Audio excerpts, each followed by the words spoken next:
പതറിയ കൈയോടെ ആ മാന്ത്രികമുള്ള് വലിച്ചൂരിയെടുത്തു. അടുത്ത ക്ഷണം തന്നെ ഇത്രയും കാലം തന്നെ തളച്ചിരിക്കുന്ന മാന്ത്രികപ്പൊട്ട് പൊട്ടിയ ആവേശത്തിൽ ഭദ്ര അഹങ്കാര രൂപം കൊണ്ട് ഒറ്റമൊഴി കുരവയുമിട്ട് ഉയർന്നെഴുന്നു.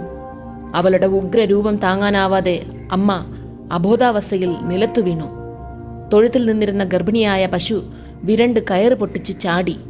ഭദ്ര ആ പശുവിനെ പിളർന്ന് നിണം കുടിച്ചുകൊണ്ട് അവിടുന്ന് ഓടിപ്പോയി പെരുങ്കുളത്തിൽ ചാടി. അവളുടെ അമാനുഷ്യത ആ കുളത്തിൽ കുടികൊണ്ടു.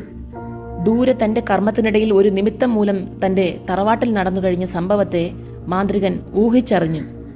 ഏറ്റെടുത്ത ദൗത്യം പൂർത്തിയാക്കിയിട്ട് ഒട്ടും വൈകാതെ മെതുകുമലിലേക്ക് ഓട്ടമായി. ചെറുങ്ങുവിളകത്ത് എത്തി അവസ്ഥകൾ മനസ്സിലാക്കി. അമ്മയാണെങ്കിൽ പേടിച്ച് പനിച്ച് കിടക്കുകയായിരുന്നു.